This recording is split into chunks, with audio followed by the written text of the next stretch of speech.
I'm Dan Fitzpatrick at StockMarketMentor.com on Wednesday, March 21st, and today I want to look at NTES real quick. Here's why. We've been following this for a while in Stock Market Mentor in the premium location, whatever, premium service.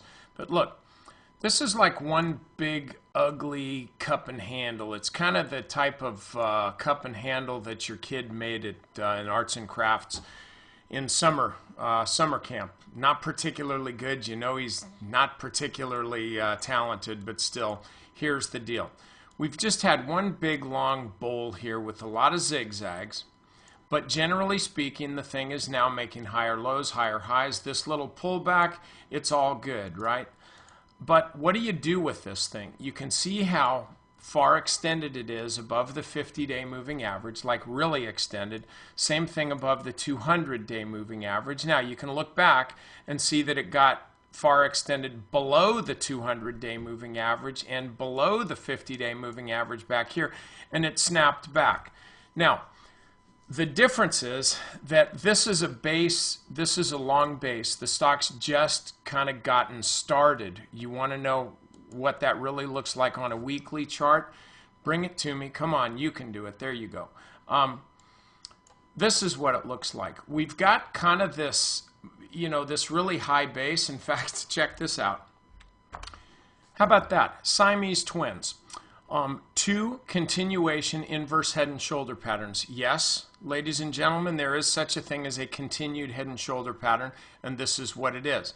This higher low versus this one plus a breakout connotes a continuation of this trend. Here, lower low, higher low, breakout, a continuation of this trend. Look at the Bollinger Bands. Bollinger Bands are wide. They're expanding. This is what they do when a stock starts taking off.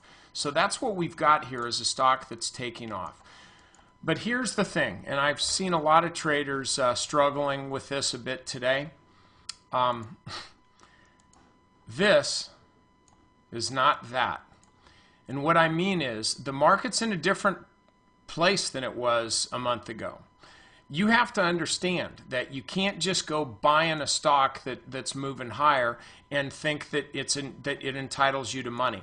Everybody sees this. Some folks are participating, some are not, but the obvious trade is often not the right trade. It's not the profitable trade. Does that mean I'm telling you not to buy this stock? No, not at all. It just, you have to have a time frame on your trade. First of all, look at the daily chart. Volume, really, really heavy. That's a good thing. We like to see volume heavy as long as the stock is closing near the top of the range, which it did. Now, if it's closing near the bottom of the range on high volume, that tells us that we've had like an intraday reversal. Stock goes up to create the top and then comes back down to close right at the bottom. That's not a good thing on high volume. Looks like that's a top. We're not seeing that there. But so here's what I'd suggest doing. Honestly, I wouldn't buy NTES right now. It's running. You can see where it is on the weekly chart. Looks like, I mean, I think it'd be really surprised if it didn't test 60, which is just $2 away. I'd actually be really surprised if ultimately it didn't get to 80. But we're talking about timing here. That's the real important thing. We're talking about timing. And right now, this stock is just up a bit too high. If you really want to trade this, here's what you do. Take a small position, like take 25% of the normal position that you'd take. Maybe even 20%. Because again, it's extended.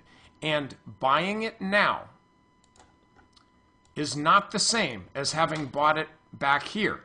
And a lot of times, and man, you know I'm talking to you. A lot of times, people chase the stock for the pure and simple reason they don't really think about it, but if you do think about it, you know I'm right.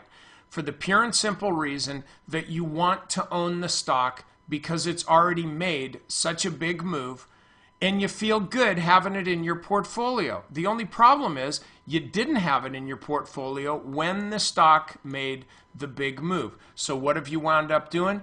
You've wound up taking the guy who did buy the stock down here out of his trade.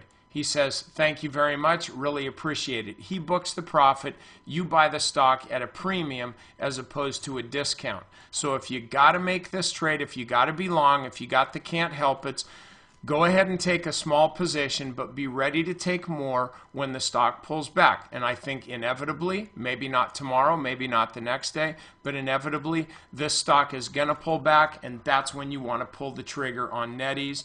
But once again, look at the weekly chart. Ultimately, I think this stock moves higher from here. I just kind of think that maybe it's going to move lower first. Okay, members, got a few comments for you about what's happening right now in the market. So I want you to get over there and check that out.